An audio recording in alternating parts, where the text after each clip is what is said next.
dans Info 7, votre journal d'information des églises adventistes de l'Union des Antilles et Guyane française. Nous commençons avec les informations de la mission de la Guyane. La journée de reconnaissance des personnels de l'éducation adventiste de la Guyane a eu lieu samedi 11 avril 2015 au Temple des Amandiers. C'est un programme qui a été organisé par le département de l'éducation de l'UAGF en accord avec le département de l'éducation de la mission de la Guyane. Une grande célébration a clôturé ce moment de reconnaissance dans l'après-midi. Seigneur, je me rends, transforme aujourd'hui mon cœur. La raison d'être de cette manifestation aujourd'hui, elle se situe dans le droit fil d'une série que le département a mise en place, qui est la journée de reconnaissance.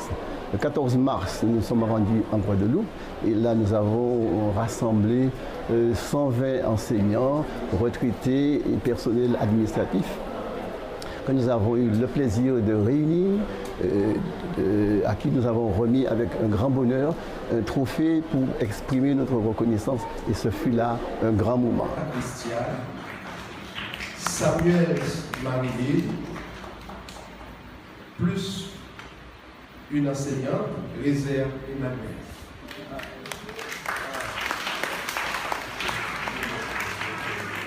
Nous sommes ici aux Amandiers pour la même manifestation.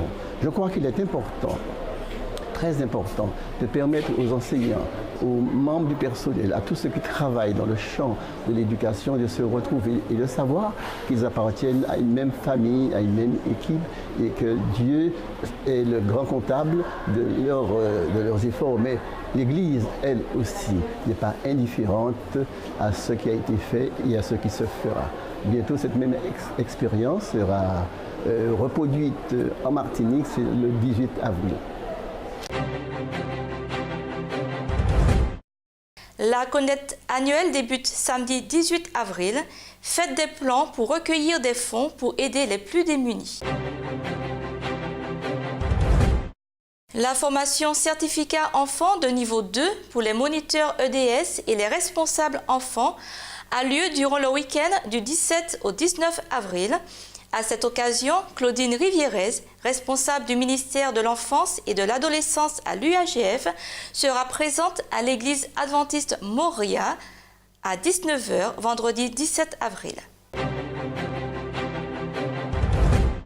Nous rappelons que la formation de l'EDS adulte, cette fois-ci, aura lieu samedi 18 et dimanche 19 avril 2015 à Sillon en Guyane.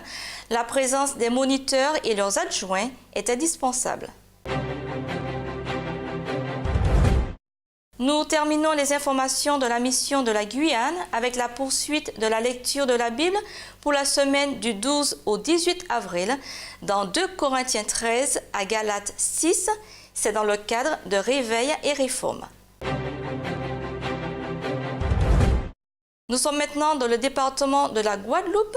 C'est maintenant l'heure, c'est le thème de la série de conférences qui a commencé dimanche 5 avril à l'église adventiste de Vieux Habitants en Guadeloupe, présentée par le pasteur Max-René Laurent. Cette église, inaugurée ce même jour, est remplie tous les soirs des rencontres. Écoutons les impressions de Rosan l'Ancien, pasteur de l'église de Vieux Habitants, et le bilan du président de l'UAGF, pasteur Max-René Laurent, après une semaine de campagne. Reportage de Catherina DR en Guadeloupe. Pasteur Rosan l'Ancien, bonjour. Vous êtes le coordinateur du secteur sud-est Basse-Terre. Depuis dimanche 5 avril a commencé dans cette église de Vieux Habitants une série de conférences. Alors, peut-on avoir un premier bilan et surtout connaître l'intervenant principal de ces différentes soirées d'évangélisation? Oui, bonjour à tous et à toutes. Je suis vraiment très heureux d'être sur ce plateau afin de pouvoir vous donner quelques renseignements. Dans le secteur sud-est Basse-Terre, nous sommes en train de vivre une expérience vraiment extraordinaire avec la prédication de la bonne nouvelle de l'Évangile, avec l'évangéliste, pasteur Max-René Laurent, qui nous vient des Antilles et Guyane françaises. Est-ce qu'on peut avoir un pré-bilan? C'est vrai que les jours avancent, vous êtes là jusqu'au 4 mai. Alors, première semaine, vos impressions qu'est-ce que vous ressentez vous en tant que responsable? Petite rectification, hein, jusqu'au 3 mai, nous serons ensemble, nous allons clore cette série par un grand temps de musique spirituelle à la gloire de Dieu. Nous sommes en train de vivre une expérience vraiment unique. Après cette inauguration, eh bien, l'Église qui a été dédicacée à la gloire de Dieu pour une mission précise est entrée dans la mission.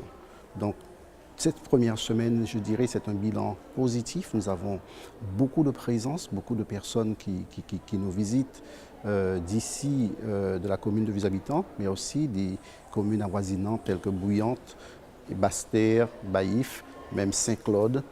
J'ai vu même des gens de Trois-Rivières, de Cap-Esther. Donc c'est une expérience vraiment extraordinaire que d'avoir autant de personnes en un seul lieu pour ensemble louer le Seigneur et écouter la bonne nouvelle de l'Évangile pour que ceux et celles qui doivent vraiment faire alliance avec lui, eh bien, fassent cette expérience. Et vraiment, j'aimerais encourager tous nos frères et sœurs à vraiment aller vers leurs voisins, vers leurs parents et leur demander de venir ici pour que cet évangile leur soit présenté. Quand vous voyez toutes ces choses que nous avons mentionnées comme ci, sachez que le Fils de l'homme est mort. Pasteur Max René-Laurent, bonjour. Merci d'être avec nous. Vous êtes l'orateur de ces différentes conférences qui se tiennent dans cette église, celle de Vieux-Habitants. Alors, avant d'aller plus loin, votre ressenti par rapport à ces différentes soirées? Nous vivons une expérience assez riche, assez extraordinaire, parce que chaque soir, l'église est remplie. Elle est remplie de personnes qui viennent pour écouter la parole de Dieu, pour écouter l'évangile. Et ça, c'est réjouissant. Maintenant, je pense aussi que le ressenti des personnes, c'est ce qui me revient, qui produit le mien, c'est que les personnes sont assez heureuses. Et elles le disent, elles l'expriment, et le fait pour moi de voir que la parole de Dieu porte du bonheur dans les cœurs, c'est réjouissant. C'est ça mon intention, c'est de voir des personnes qui reçoivent la parole et se réjouissent. Alors, ce message sera appelé à être communiqué à ces différents visiteurs. Peut-on déjà voir certains sujets pour les semaines à venir? Dimanche 12, nous avons eu comme sujet « Le jour où le monde entier explosera, où serez-vous » Eh bien, lundi 13, nous n'avons pas eu de conférence, parce que je rappelle que lundi et jeudi, nous n'avons pas de conférence. Par contre, le mardi 14, des prophéties étonnantes. Ça nous permet de voir à travers l'Ancien et le Nouveau Testament la réalisation des prophéties de la parole de Dieu. Et puis, jeudi non plus, nous n'avons pas de conférence. Par contre, vendredi, le Dieu de la délivrance, c'est le vendredi 15 avril. Vendredi soir, qui sera le 17, le code pour trouver le bonheur. Voici quelques sujets. Et la semaine suivante, nous continuerons. Mais je peux vous dire que ces sujets de cette semaine que je viens de mentionner sont extrêmement importants. Chaque soir, des chants mélodieux ponctuaient cet temps fort et notons la présence de la fanfare de Basse-Terre tous les sabbats pour l'adoration.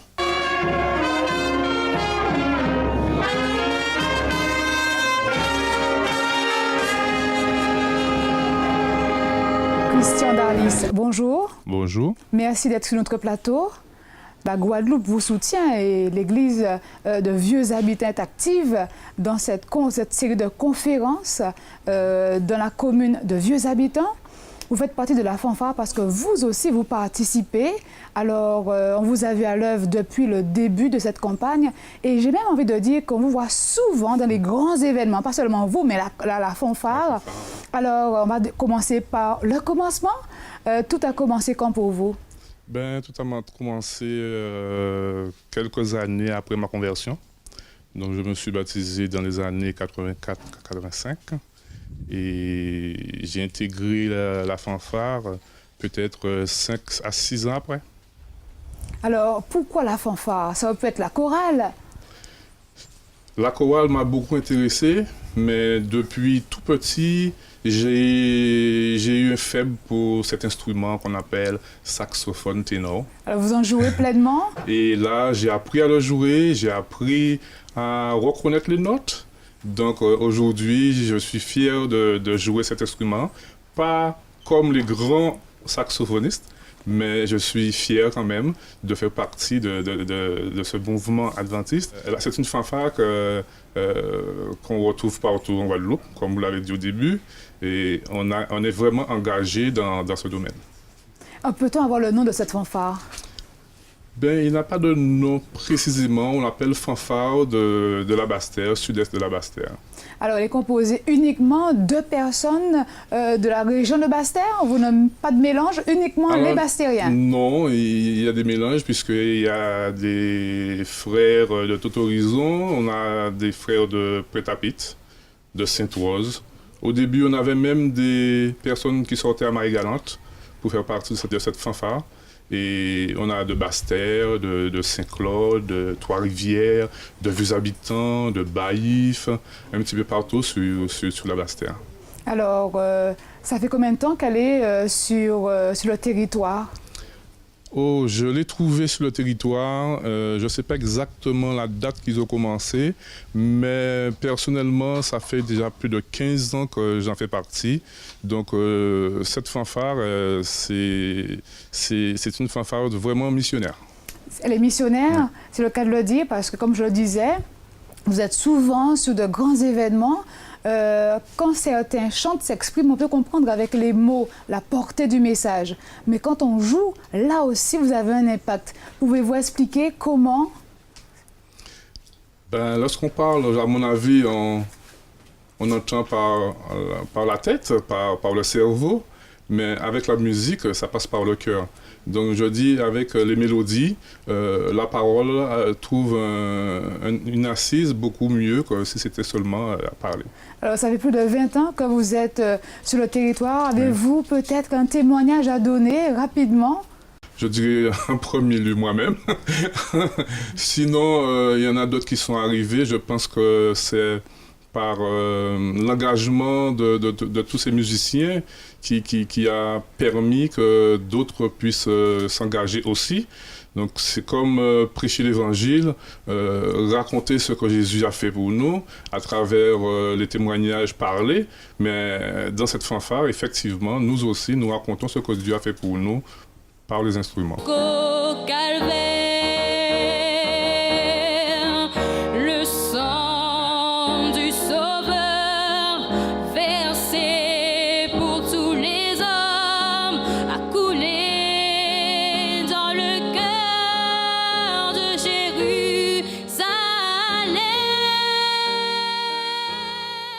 Coralie Siona Isri, bonjour. Bonjour. Merci d'être avec nous. Alors, vous participez à cette belle campagne d'évangélisation qui se tient du côté de Vieux-Habitants. On vous a vu ce matin chanter pleinement la gloire de Dieu. Et j'ai cru comprendre que c'était un acte de foi parce que vous étiez malade, mais vous avez quand même su faire passer le message. Alors, tout de suite, depuis quand chantez-vous?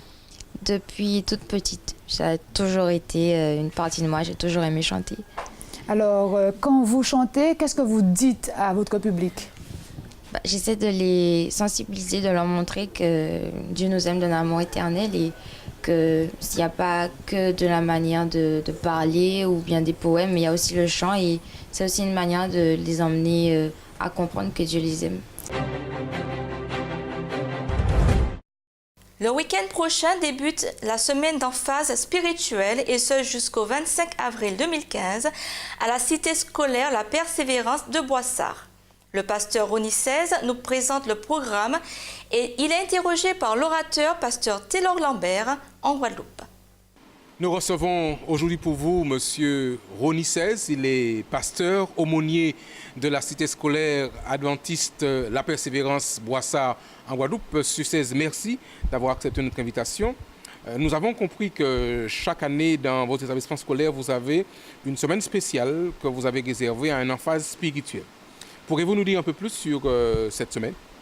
Alors, chaque année, comme nous avons l'habitude de le faire, nous avons cette semaine d'emphase spirituelle qui a un but précis, c'est de permettre aux élèves d'aller plus loin que simplement la chose scolaire, comme on la connaît, mais de rentrer en réflexion sur leur vie, sur ce qu'ils font dans ce monde et comment mieux s'armer pour demain, pour leur vie future. Vous faites cette semaine généralement en matin, en après-midi, à quel moment de la journée c'est vécu? Alors, généralement, nous avons cette semaine, nous avons ces moments de réflexion le matin, en première période. Alors, cette année, cette semaine va se dérouler du 20 au 25 avril, donc en 2015. Et ce sera le matin à partir de 7h30. Nous avons un moment de louange, ça commence par un moment de louange.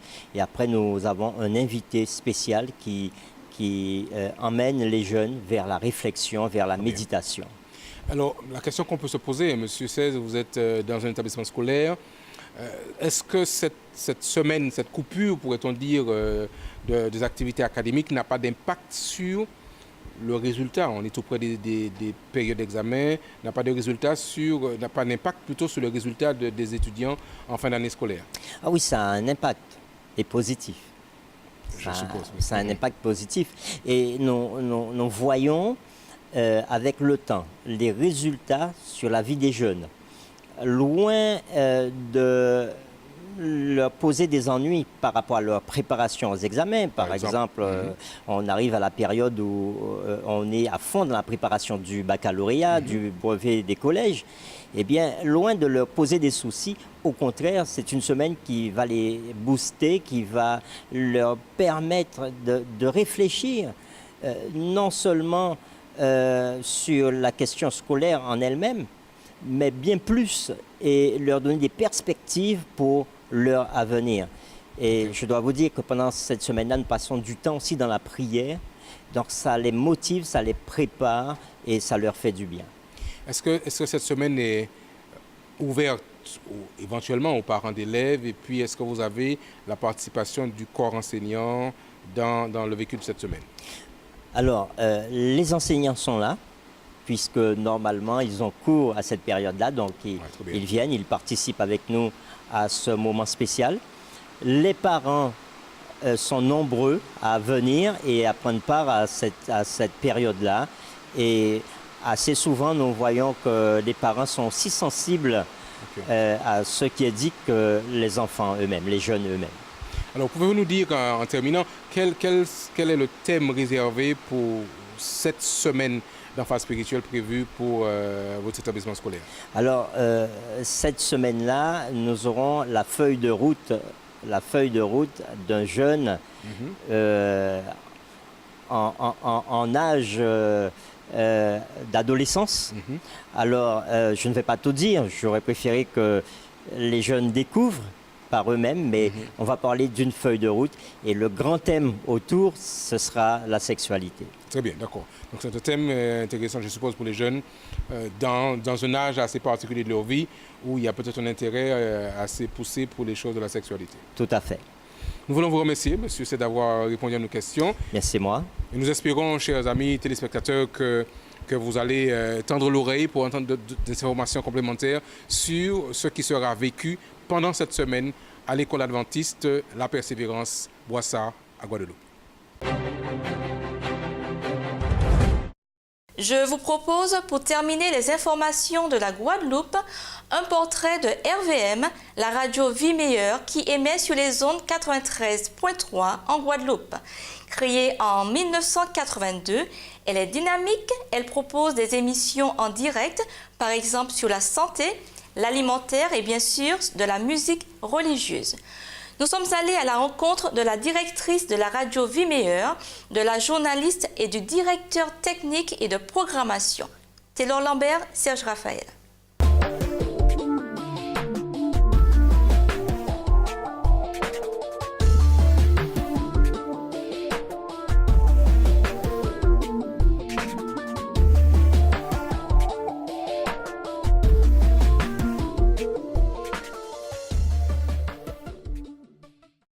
La radio Vie Meilleure est une radio associative qui date de 1982. Il y a donc plus de 30 ans. Aujourd'hui, elle fonctionne avec 6 salariés, un personnel mis à disposition, une trentaine de bénévoles qui fonctionnent de manière régulière pendant le week-end. C'est une radio qui est dynamique au dire de ceux qui l'écoutent. Nous essayons d'ailleurs de faire de notre mieux. Tous les programmes ou la majeure partie des programmes sont faits en direct avec du personnel local, donc ce qui donne une couleur assez particulière à la radio Vie Meilleure.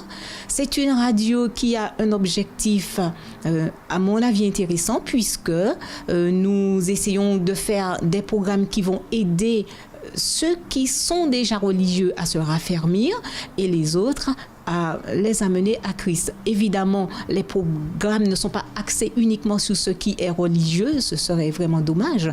La radio, d'où son nom Radio Vie Meilleure, a une couleur très médicale, sanitaire, alimentaire, donc beaucoup de prévention dans le domaine de l'alimentation et des maladies. Et c'est une radio aujourd'hui, d'autant que le ministère de la Culture, je ne vais pas dire nous l'impose, mais le demande. Nous faisons aussi beaucoup de programmes sur le développement durable, le développement local et l'environnement. La journée de communication, c'est ce samedi 18 avril 2015. Le programme est encore disponible et vous pouvez le réceptionner soit par email ou au bureau de la Fédération de la Martinique. Je rappelle que le sermon est préparé par le pasteur Jean-Pierre Midelton, responsable du département de communication à la Fédération de la Martinique. C'est par un beau temps ensoleillé que le site de Rama a accueilli le village famille dimanche 5 avril 2015. Plusieurs stands étaient proposés avec des ateliers tels que l'art floral ou encore les cordes de fibres végétales.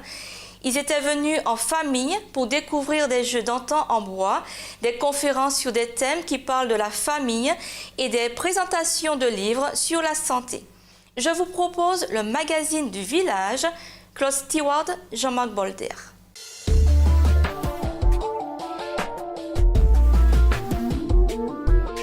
Élise Mitraille, quel est votre bilan sur cette journée? Alors un bilan très favorable parce que je dois remercier Dieu parce que nous avons eu un très beau temps qui a été quand même un élément essentiel à la réussite de ce programme. J'ai pris un petit peu la température, un petit peu la vie des personnes. Très beau programme, très belle initiative. Est-ce que le public a répondu à l'appel? Oui, il y a eu quand même beaucoup de monde. Je crois que je peux quand même estimer à 300 personnes qui ont été présentes aujourd'hui sur ce village. Alors, est-ce que vous avez le projet de réaliser une autre édition? Je crois que je vais prendre conseil auprès de tous ceux qui ont été autour de moi parce que ça a été une vraie machine à mettre en route avec toutes les personnes qui ont été autour de moi. Donc je prendrai conseil, mais il y en a qui m'ont dit si on fait la prochaine fois, Élise, on fera ça. Donc je crois qu'ils sont d'accord pour qu'on renouvelle cette édition. Maintenant, à échéance, point d'interrogation, mais je crois que je suis prête à recommencer, oui. Une petite question indiscrète, depuis combien de temps vous travaillez sur ce projet? Alors je travaille sur ce projet depuis octobre parce que je devais le réaliser au mois de décembre, mais je n'ai pas eu le temps de le finaliser, donc je l'ai repoussé à 3 mois à Pâques.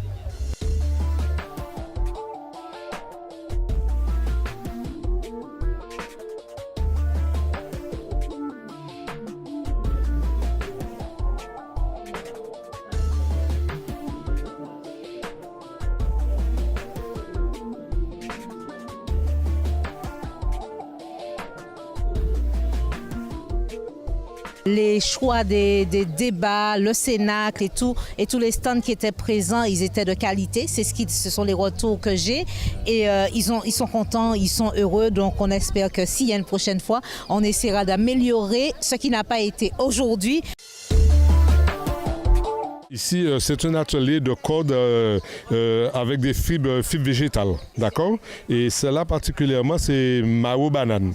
C'est la fibre de banane qu'on transforme en code comme vous le voyez là, ici, dans notre main, avec cette chère demoiselle en train de faire un travail efficace et elle est passionnée. Alors, je lui donne tous les atouts pour pouvoir réaliser sa code entièrement. Alors, n'importe quel bananier peut être utilisé.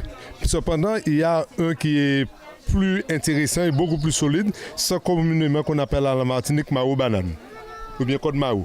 Et ces cordes-là sont censées servir à quoi? Alors vous avez une corde, mais vous pouvez tout faire avec, hein. Attacher vos animaux, vos taureaux, vos bourriques, vos chameaux, et cabris, etc. Mais vous pouvez aussi attacher votre voiture, votre bâche, vous pouvez aussi attacher votre bâche derrière votre camionnette. Vous pouvez aussi vous évader, hein, descendre la cascade ou bien pour descendre la Guadeloupe un peu plus bas, utiliser cette corde. Ou encore descendre un arbre, tout ce que vous voulez faire. Il n'y a pas que Mao Banane où on peut faire de la ficelle. Il y a pas mal de fibres ici qu'on peut réaliser ça. Par exemple, le bakwa, on peut réaliser avec le bakwa la même chose. On peut utiliser aussi ces fibres de coco pour réaliser tout ce qu'on veut comme ficelle. Mais il n'y a pas que cela. Il y a aussi la fibre des agaves, appelée communément ici l'angbeuf. C'est cette corde qui est servie aux cow-boys de pouvoir faire les lassos pour les animaux, les taureaux aux États-Unis et faire tout ce qu'ils voulaient avec. C'est ce type de corde fibre agave. Nous sommes sur l'atelier Art Floral où Marie-Claude et son équipe sont en train de constituer des bouquets. Marie-Claude, est-ce que tu peux nous dire exactement ce que tu fais? Alors j'apprends à tout un chacun à composer un bouquet. C'est-à-dire apprendre les techniques de la composition florale, mais aussi prendre plaisir à se faire plaisir. On peut avoir des centres de table à partir du bambou. On peut aussi avoir des compositions histoire de le poser sur son bureau. On peut aussi avoir des compositions pour l'église par thème selon le sabbat que nous avons choisi. Tout le monde peut réussir à faire une composition florale. Il faut simplement vouloir et puis s'entraîner régulièrement. Tout est une question de persévérance. Est-ce qu'il faut peut-être aussi aimer les fleurs? Il faut aimer les fleurs, aimer la nature, donc aimer Dieu. Et Dieu nous permet de prendre le charme de ce qu'il nous a offert tous les jours. Alors l'huile essentielle, c'est l'extraction par la vapeur d'eau des essences naturellement présentes dans les plantes aromatiques uniquement. Donc la plante aromatique, c'est celle qui va dégager une forte senteur quand on va froisser les feuilles entre les doigts. Et avec des huiles essentielles, on peut absolument tout faire pour la santé, le bien-être, l'hygiène aussi bien corporelle que domestique. On les utilise sans danger si on les utilise avec discernement et précaution. Donc il faut d'abord utiliser une huile essentielle de qualité naturelle et thérapeutique. Et puis ensuite, il faut savoir lesquelles, à quel dosage, si on peut les utiliser en interne comme en externe. Beaucoup d'huiles essentielles se boivent, mais pas toutes. Et puis après, il faut l'utilisation, le geste qui va finir qui va conclure le soin, tout simplement. Je dirais que l'huile essentielle vraiment de base que tout le monde devrait avoir dans son aromathérapie familiale, c'est l'arbre à thé, donc qu'on entend plus communément appeler le tea tree en anglais. Donc c'est une huile qui est assez polyvalente. On peut vraiment faire beaucoup de choses avec. Déjà, elle agit très bien sur tout ce qui est grippal, rhinopharyngite, fièvre, rhume, pour les enfants qui font des rhinos à répétition, par exemple aussi. Elle va agir aussi sur la fièvre, sur le système immunitaire. On va pouvoir l'utiliser aussi en cas de mycose, par exemple les fameux pieds d'athlète qu'on appelle les mycoses des ongles. Vraiment, ça les fait disparaître comme par enchantement. Les verrues, l'herpès, voilà. Et puis c'est une des rares huiles essentielles qu'on peut appliquer sur la peau pure, sans aucun danger, même celle des bébés, parce qu'elle est aussi efficace que douce. D'accord. Est-ce qu'il y aurait des contre-indications à l'utilisation des huiles essentielles? Oui, absolument. Par exemple, on ne donne pas d'huile essentielle aux enfants de moins de 2 ans en interne. En externe, elles agissent déjà très bien sur leur petite peau fine qui laisse passer les huiles essentielles vraiment comme une lettre à la poste. Et puis, on ne met pas d'huile essentielle. Par exemple, un exemple. Ça, c'est très bien. Quand on se met de l'huile essentielle dans l'œil, par exemple, le premier réflexe, ce serait d'aller le rincer avec de l'eau. C'est vraiment la chose à pas faire. Quand on utilise des huiles essentielles, il faut toujours garder à l'esprit que l'huile et l'eau ne font pas bon ménage. Et mettre de l'eau, ça va aggraver. On prend de l'huile de cuisine sur un mouchoir, on essuie délicatement et le soulagement est immédiat. Eh bien, on présentait aujourd'hui une boisson au curcuma et aussi une boisson au roucou. Donc la première des boissons a comme propriété de détoxifier l'organisme, de revitaliser. C'est une boisson qui a eu un très grand succès quand on a été à court de stock très rapidement. Donc c'est une bonne chose de savoir que les Martiniquais se sont appropriés de la plante et ont compris qu'il faut consommer du curcuma régulièrement de leur alimentation. Donc le curcuma est reconnu pour ses propriétés détoxifiantes, revitalisantes. C'est connu aussi pour ses propriétés anti-inflammatoires lorsqu'on a des douleurs et aussi ses propriétés antioxydantes, c'est-à-dire pour lutter contre les radicaux libres qui sont à l'origine des cancers, différents cancers de l'organisme. Donc il est recommandé de consommer 6 grammes de curcuma par jour en son alimentation. Donc on peut en consommer une tisane par exemple une fois par jour ou notre boisson que nous avons présentée, un verre par jour. Mais elle est tellement agréable à boire qu'on peut boire la bouteille sans danger en tout cas. Donc le roucou est reconnu pour ses propriétés énergétiques. Donc je précise bien énergétiques, pas énergisantes. Donc ça permet en fait de potentialiser les énergies physiques, mentales, intellectuelles. Donc c'est aussi bien pour les étudiants qui ont besoin de se concentrer sur leur travail scolaire, pour les examens qu'ils auront, aussi bien pour les gens qui partent en, comme je vais dire, résumé, on va dire, qui partent en week-end spirituel ou en week-end en amoureux aussi. Donc c'est très agréable, parce que ça permet de se concentrer sur tout ce qu'on fait de bien et de très très bien. Nous sommes devant l'atelier de Fayou qui a animé son stand de toute la journée. Fayou, est-ce que vous pouvez nous dire ce que vous faites exactement? D'abord, j'apprends aux femmes à comprendre leurs cheveux, métissés ou afro, comment les soigner, les nourrir, à mieux les coiffer et ensuite les accepter. Des produits adaptés aux cheveux, pas n'importe quoi, mais un produit qui sera adapté avec des ingrédients adaptés au chaque type de cheveux. Et comme ça, on aura le cheveu un peu plus soigneux et plus facile à coiffer et à discipliner. Et toutes les femmes seront belles? Toutes les femmes seront belles. Nous sommes en présence du stand de la boutique Vie et Santé et j'ai devant moi le monsieur qui s'est occupé du stand toute la journée. Alors, quel est votre bilan sur cette journée ici? Beaucoup de participants sont venus au stand pour voir un petit peu les nouveautés, pour s'informer sur la famille, sur la santé, sur le dernier livre de Milan, n'est-ce pas? Pour penser le couple, il faut penser famille. Et puis également pour la jeunesse, les adolescents et les parents. Également pour le CD de Stewart, on a également pour les enfants, enfin pour la famille en général, puisque la famille c'est papa, c'est maman et c'est les enfants également. Est-ce qu'aujourd'hui vous estimez que les gens lisent suffisamment? Oui, alors justement nous lisons peut-être juste ce qui est nécessaire, mais je pense que nous devrions faire un petit peu plus, un petit peu plus de lecture. Non seulement les parents devraient lire un petit peu plus, mais les enfants également. Les parents lisent un petit peu plus, ça allait pousser les enfants également à lire un petit peu parce que les parents regardent un petit peu et ce que font les enfants regardent ce que font les parents. Donc si les parents lisent davantage, eux aussi vont lire davantage parce que les parents, c'est comme un miroir pour les enfants. Donc vous pensez que les parents devraient d'abord s'intéresser aux livres pour que les enfants s'y intéressent? Voilà, c'est exactement. Mais est-ce que vous pensez qu'aujourd'hui c'est facile face à l'invasion des médias de lire? Voilà. Alors la lecture du livre, c'est vrai que nous avons Internet, il y a le portable, il y a toutes ces choses-là, mais le livre quand même a sa place, parce que c'est quelque chose de différent, c'est le papier, il y a le toucher, il y a le contact. Et il y a l'intimité, on n'a pas forcément les rayons que dégage le portable, le rayon que dégage, parce qu'on ne voit pas ces rayons-là, mais ces rayons-là dégagent et ça agit un petit peu sur le cerveau. Donc il n'y a pas les rayons qui irritent le cerveau, donc nous sommes là avec le livre, nous sommes là tranquilles. Et nous pouvons méditer tranquillement, chercher à comprendre ce qui est écrit. Parce qu'on dirait que ce qui passe sur Internet et sur l'informatique, tout ça, c'est fast-food, lecture fast-food.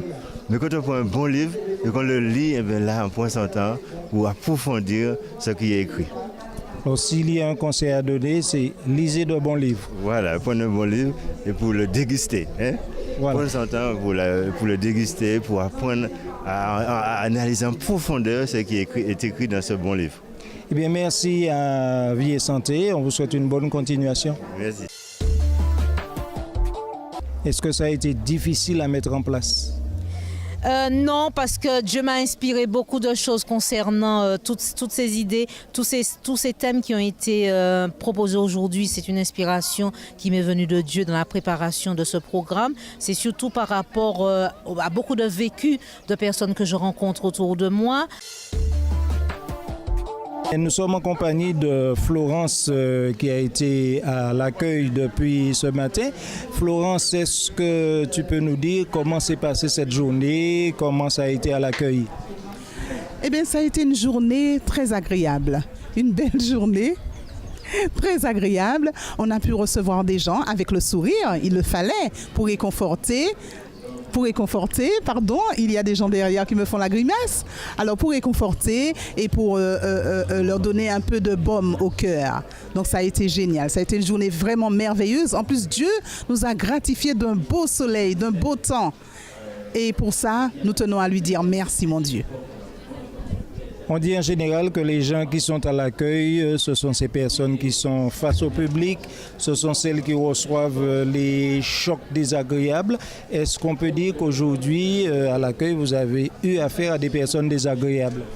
Non, alors du tout. Tout le monde était souriant. Je ne sais pas si c'est le soleil qui était à la base de ce sourire radieux, mais on a eu un soleil radieux, on a eu des sourires aussi radieux. Dieu merci. Et si c'était à refaire, est-ce que tu l'aurais refait? Plutôt 2 fois qu'une. Et je suis très satisfaite de tous les professionnels non chrétiens qui nous ont accompagnés aujourd'hui, qui sont venus gratuitement et volontairement. Ça, je tiens à les remercier énormément. Ils ont passé leur journée sur le village et vraiment, je les remercie de nous avoir accompagnés. Ils ont été très contents d'être avec notre communauté ici aujourd'hui, bien que nous n'avons pas eu que notre communauté. Nous avons eu beaucoup de visiteurs et ça, c'était très bien, une très belle journée. Eh bien, merci Élise. Et puis, on prend rendez-vous pour la prochaine édition, même si on ne sait pas quand elle aura lieu. Merci aussi d'avoir été sur ce village aujourd'hui et de nous avoir accompagnés. À l'année prochaine, si Dieu veut.